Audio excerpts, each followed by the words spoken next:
السلام علیکم ورحمۃ اللہ وبرکاتہ ومغفرتہ۔ ہماری تاجدار کائنات صلی اللہ علیہ وسلم کی آمد سے قبل اس دنیا کی حالات کیا؟ تاجدار کائنات صلی اللہ علیہ وسلم کی ولادت سے قبل اہل چین جو تھے یہ اہل مصر کی طرح یہ بھی بتوں کی عبادت کرنے والا ملک تھا۔ یہاں پر کنفیوشس ایک بہت بڑا مصلح پیدا ہوا جس نے ان کے عقائد کی درستگی کے لیے بہت کوشش کی، لیکن اس کی موت کے بعد یہ لوگ پلٹ کر پھر بتوں کی عبادت کی طرف راغب ہو گئے۔ ان لوگوں کا اہل مصر کی طرح ایک عجیب و غریب نظریہ یہ بھی تھا کہ جس انداز سے اہل مصر اپنے مرنے والے کو اور بادشاہ جیسے ایک بڑے لیڈر کو اس کو قبر میں جب دفن کرتے تھے تو اس کے ساتھ لونڈیاں اور غلام ہوا کرتے تھے، یہ لوگ بھی اسی طریق پر اپنے مردے کو دفن کرتے تھے اور اس کے ساتھ ساتھ اس کی بے شمار چیزیں بھی اس کے ساتھ دفن کر دیا جاتی تھی، حتیٰ کہ بڑے لیول سے لے کر ایک عام بندہ بھی جو مرتا تھا اس کے ساتھ بھی کچھ چیزوں کو دفن کر دیا جاتا تھا۔ یہ عقیدہ بھی حضور علیہ الصلوۃ والسلام کی ولادت کے بعد یہ بھی اہل چائنا کے اندر ختم ہوا اور یہ لوگ بھی مظاہر پرست تھے۔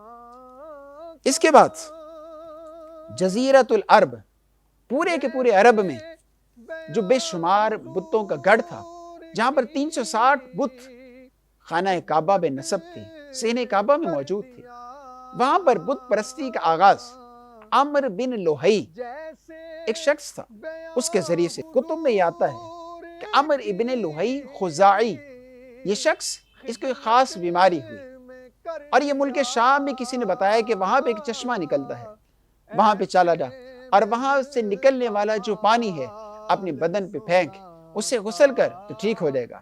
یہ ملک شام میں پہنچا اور ملک شام میں بلقاء ایک جگہ تھی، وہاں پہ چشمہ تھا، اس پانی سے نہایا اور اللہ کا کرنا کہ وہ ٹھیک ہو گیا۔ اس نے وہیں پر اہل بلقاء کو بتوں کی عبادت کرتے دیکھا اور ان سے دریافت کیا کہ یہ کیا ہے۔ انہوں نے بتایا ہم اس سے مدد طلب کرتے ہیں اور یہ ہمارے راہبر اور رہنما ہیں اور ہمیں جو بھی مشکلات پیش آتی ہیں تو یہ ان تمام مشکلات کو رفع کرنے کا کام کرتے ہیں۔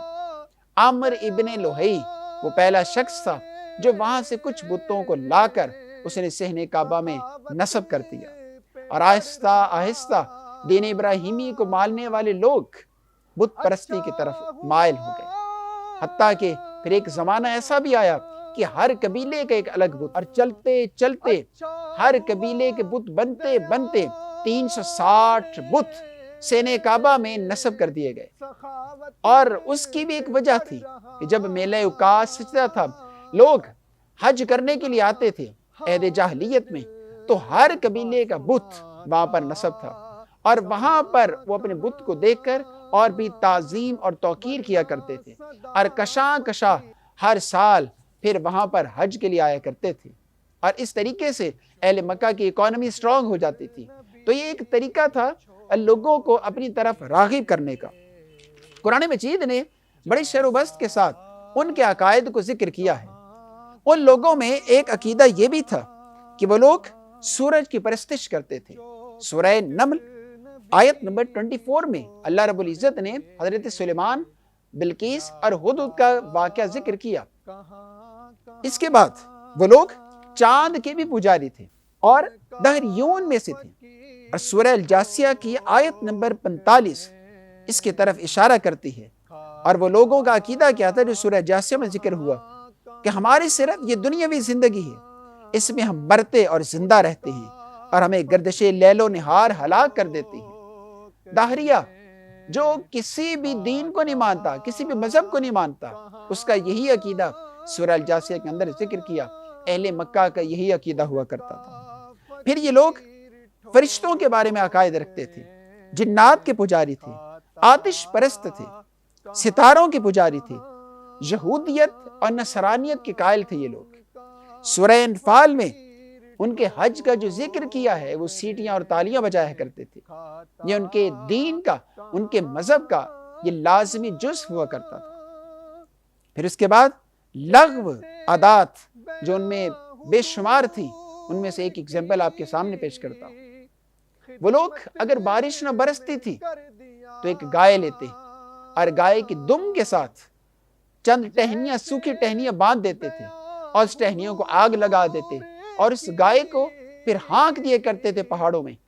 اور ان کا یہ عقیدہ تھا کہ جہاں تک یہ گائے دوڑے گی، اس سے جو دھواں اٹھے گا وہ پھر آہستہ آہستہ بارش والے بادل لے آئے گا اور اس دھرتی پر بارش بدلے گی، اور یہ بارش سے ساری کی ساری بستی لہلہا اٹھے گی. یہ ان لوگوں کا عقیدہ تھا. اور پھر اس کے علاوہ انتہائی رسمیں کبھی ان لوگوں کے اندر جو تھی، وہ بیٹیوں کو منحوس تصور کرتے تھے، بیٹیوں کو زندہ درگور کر دیا کرتے تھے. تاریخ میں اس کی بے شمار اگزامپل موجود. پھر نکاح کے حوالے سے ان کے کئی رسمیں کبھی، رسم بد ان میں موجود تھی. مثال کے طور پر وہ ایک رسم منکوحہ، نکاح کی ایک رسم کیا کرتے جو ہمارے آج بھی رائج.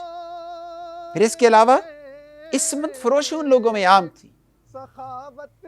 وہ سیدھا پوشیدہ وہ نکاح کیا کرتے تھے، چھپ کے نکاح کیا کرتے تھے. نکاحی متع ان لوگوں میں عام ہوا کرتا تھا. نکاحی بدل ان لوگوں میں عام تھا.